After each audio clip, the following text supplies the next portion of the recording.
Muy bien, para esta parte del año abordamos entonces en el segundo corte del tercer periodo el problema de la estética filosófica dentro de la filosofía contemporánea, porque recordemos que no vamos a abandonar nuestra escuela, ya hemos avanzado mucho en la historia y sin embargo vamos a recordar cómo también algunos conceptos fundamentales tratados en la antigüedad siguen siendo eh, también fundamentales en la época contemporánea. La clase pasada hablábamos un poco del existencialismo, trabajamos un poco con Sartre y veíamos cómo la crisis del ser humano en el análisis de lo que es el sentido de la vida eh, llegaba sin pena ni gloria, ¿no? Pero hace falta esa revisión de la estética para darnos cuenta que no fue sin pena ni gloria, que al contrario, incluso la crisis también generó eso que vamos a llamar arte, que vamos a tratar de definir un poco en esta parte de nuestros estudios.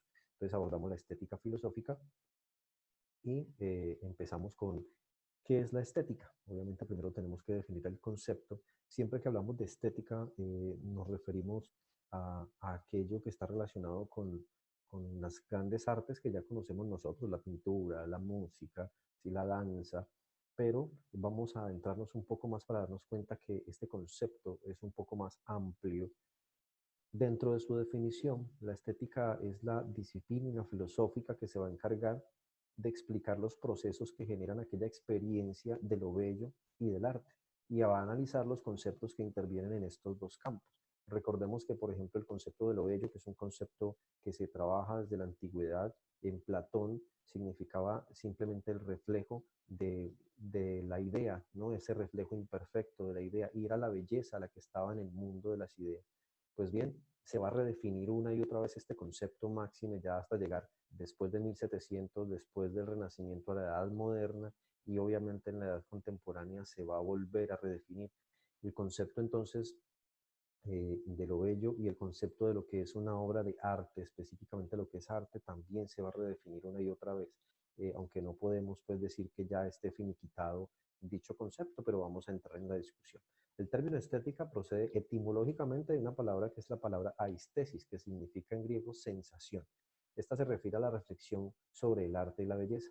Este origen confirma que la estética tiene que ver precisamente con las apariencias de los objetos, con las cosas que se pueden percibir a través de los sentidos, que de alguna manera nos queda claro que es el primer eh, impacto que tenemos con el mundo, el primer impacto que nos genera el mundo. De hecho, el existencialismo lo que pretende también es bajar un poco la conceptualización metafísica y definir efectivamente que lo que tenemos es lo que está, lo que podemos percibir. Y esto nos generaba angustia, ¿no? En el cuento del existencialismo, pues bien, también tenemos que extrapolar y irnos hacia el lado de lo bello, lo que nos genera esa sensación de sosiego, de felicidad, ¿no? De plenitud.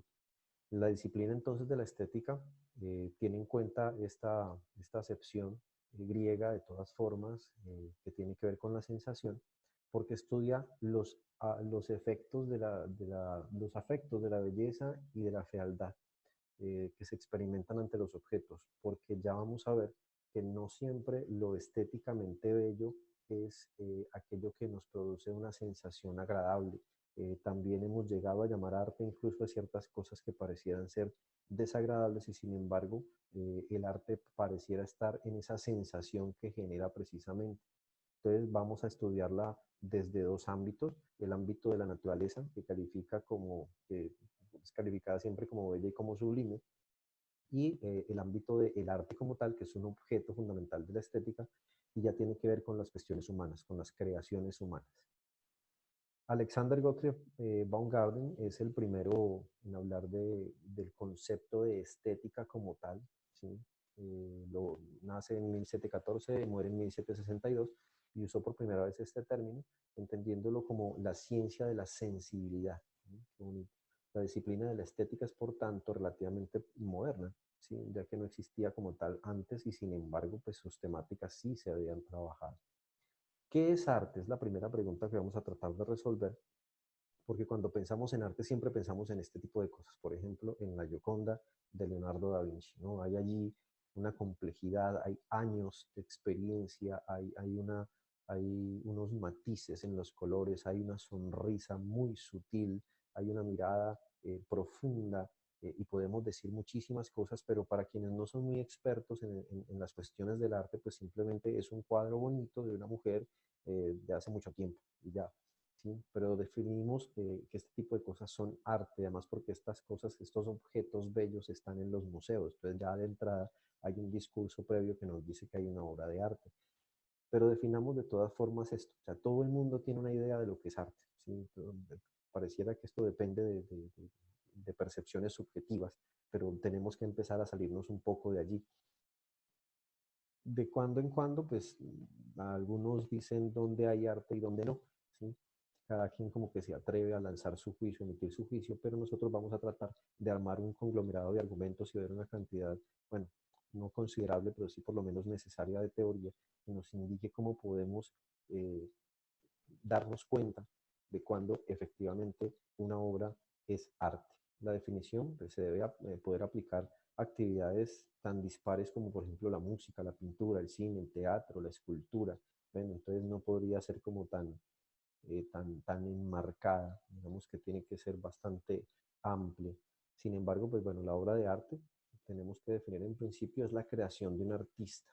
Si de entrada estamos sacando a la naturaleza, que aunque se llama de manera retórica, es la gran obra de arte, no la podemos considerar como tal porque ya dentro de la estética el arte viene a ser la creación de un artista que gracias a la fantasía y a su capacidad intelectual, a su inteligencia, es capaz de representar a través de una ficción simbólicamente todas sus experiencias, todas sus sensaciones internas y esas sensaciones obviamente nacen de esa experiencia con el mundo. Las obras de arte entonces constituyen quizá la mayor manifestación cultural de los seres humanos y data de antaño. Por ejemplo, los primeros murales rupestres ya se consideran como nuestras primeras obras de arte porque son nuestras primeras experiencias estéticas de aquello y ficticias de aquello que se nos representaba en el mundo. Entonces, en resumen, la definición de arte tiene que ser triangular, está puesta entre tres aspectos, es el artista el primer aspecto, el segundo aspecto es la obra de arte como tal, y el tercer aspecto que nos define qué es arte es la recepción individual y social, ¿sí? ¿Cuál es la percepción que tienen las personas y la percepción que tiene en pleno la sociedad?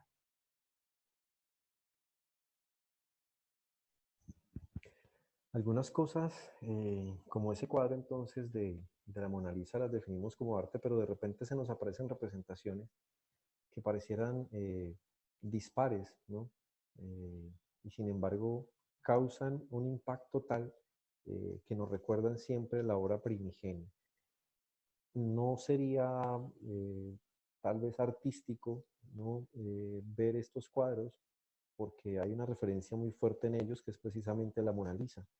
Estos cuadros se pueden imprimir, por ejemplo, grandes impresoras ahora ya hacen cosas muy, muy fastuosas y sin embargo no pueden hacer lo que el artista hace, que es crear de la nada, gracias a una inspiración, a una sensación interna, una expresión como por ejemplo lo hizo Da Vinci con la Mona Lisa.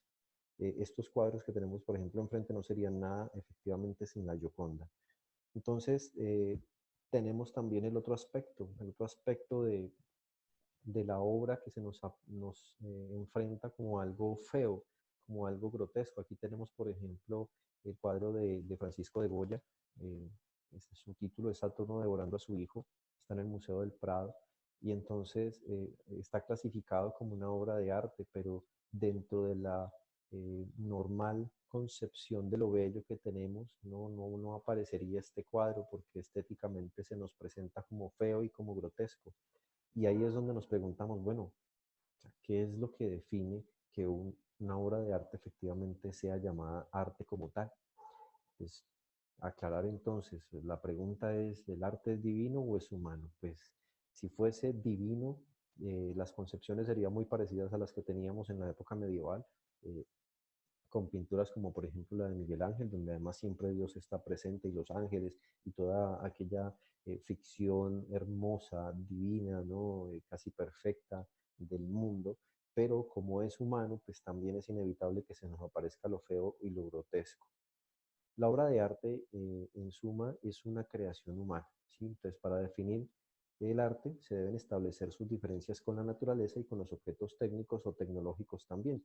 Ya tendremos la oportunidad de leer un texto, yo se los voy a dejar en el blog como un link para los que quieran ahondar un poco en el tema, que se llama El arte en la época de la reproductibilidad técnica de Martin Heidegger.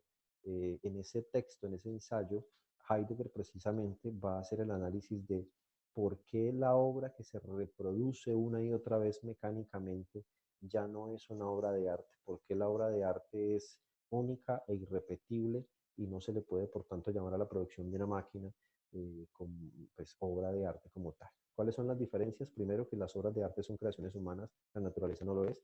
La segunda, que el arte y naturaleza pueden generar sentimientos bellos. En la naturaleza se producen gratuitamente. En cambio, en el arte pues, existe una predeterminación por parte del artista. El artista es quien determina, superpone ciertos elementos. En cambio, la naturaleza pues simplemente está allí y ya, incluso para algunos no es que sea la cosa más hermosa del mundo.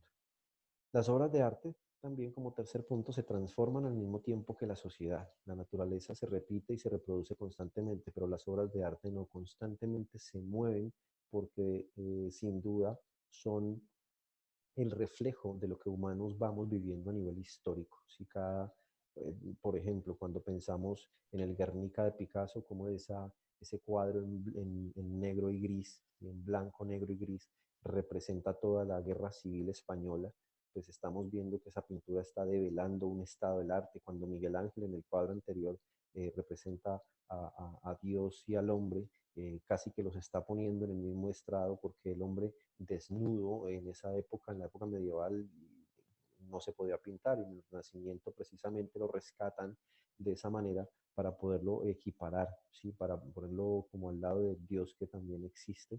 Eh, entonces allí aparece el hombre y una develación de su psicología y de su situación social, política. Tampoco se debe confundir la obra de arte con un instrumento técnico o tecnológico. Por ejemplo, hay quienes dicen, no, la computadora es una de las más grandes obras de arte del ser humano. Bueno, allí habría que eh, distar un poco desde la estética filosófica de esa concepción y sin embargo podemos discutirla. Ya la discutiremos también efectivamente cuando hablemos del arte moderno.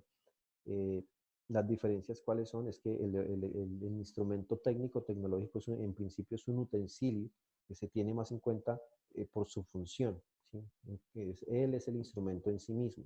La obra de arte prevalece, en la obra de arte prevalece la contemplación sobre la función, el para qué sirve la obra de arte, pues no es una pregunta que tenga respuesta. Sin embargo, en la obra tecnológica sí, tiene una función específica y sirve incluso para varias cosas, pero el arte en sí, en su utilidad como tal, pensemos en el concepto de utilitarismo moderno, no el de John Stuart Mill o Jeremy Bentham, sino en el sentido de lo que sea útil sirva para algo, pues la obra de arte no sirve para nada.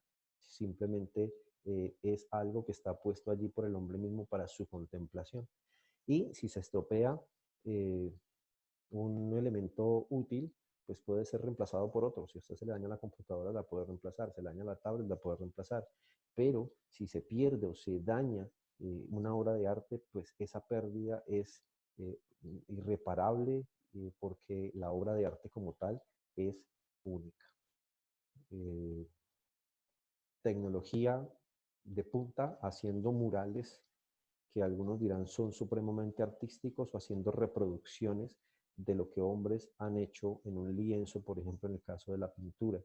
En el caso de la música, máquinas, ¿no?, que reproducen sonidos hechos en principio por grandes diestros de los violines, de las baterías, de las guitarras, incluso de las voces.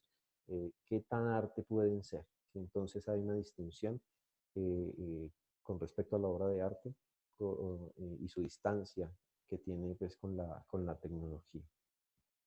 Y finalmente, pues el último concepto que vamos a trabajar en este apartadito pequeño es el artista. El artista, ¿quién es? Es la persona que realiza obras de arte, ¿no? Es el creador de unos objetos que no forman parte de la naturaleza, ¿sí?, ni tampoco del mundo de los instrumentos técnicos o tecnológicos. Hay una consideración social que ha tenido el artista y esta ha variado de acuerdo con la época y de acuerdo con la sociedad. En algunos momentos históricos, por ejemplo, la obra de arte no estaba ligada a ningún hombre, mientras que en otros el artista sí era idolatrado y comparado con los dioses. Y el mismo nombre de artista podía tener un significado despectivo o de admiración. O sea, hemos pasado por todos los niveles, independiente del valor de sus obras. Entonces, la pregunta que cabe aquí es, bueno, ¿el artista es un artesano? ¿Y el artesano quién es? El artesano es el que elabora objetos en los que ni la fantasía ni la inspiración desempeñan un papel determinante. Posee simplemente una habilidad. En la Grecia, hasta el siglo IV antes de Cristo, se consideraba el trabajo de los pintores y de los escultores como una actividad artesanal que solamente un esclavo podía llevar a cabo, imagínense. Pero después de la época medieval y del Renacimiento, pues obviamente ya esta concepción va a cambiar porque el artista efectivamente no es aquel que produce objetos eh, en masa, ¿sí? Con ningún sentido, sino que es aquel que produce objetos únicos, bellos e irrepetibles. Entonces, la gran pregunta de hoy es, bueno, ese artista, ese personaje que produce a mano las cosas, pues si las produce en masa y tienen una función, una utilidad, pues no. Pero si produce cosas únicas, irrepetibles y no tienen ninguna utilidad, no sirven para algo, solamente para la cuestión de la sensación, ¿no? Esa percepción estética de lo sublime, de lo bello, pues entonces allí sí estamos hablando de un artista. Bueno, en el blog les he dejado un cuadro, ¿sí? Un cuadro muy famoso, allí verán pues los pormenores del cuadro. Y les he dejado tres preguntas con respecto a este cuadro. También sería chévere que pudiéramos como averiguar el contexto de la época en el que se realiza el cuadro, porque para la época de este personaje es todo un improperio pintar a una mujer desnuda, ya se van a dar cuenta ahí cuando se arrimen al blog, por eso les invito mucho a que estén revisando el blog. La primera es, ¿por qué para los críticos esta es una obra de arte? De acuerdo con lo que hemos hablado. Segundo, ¿por qué para algunos que lo observan es simplemente un dibujo obsceno? Allí hay una mujer en pelota. Y tercero, ¿por qué algunos desnudos son considerados obras de arte y otros no? ¿Dónde, en qué parte la desnudez pasa a considerarse obra de arte y en qué parte pasa a ser grotesca? Pues bien, con esa respuesta de esas preguntas y este pequeño abrebocas de lo que vamos a hacer en Estética de la Filosofía, tratemos de responder y de enviar como tarea de nuestro trabajo. Así es de que espero que este pequeño video les sirva como introducción. Muchísimas gracias y nos vemos luego.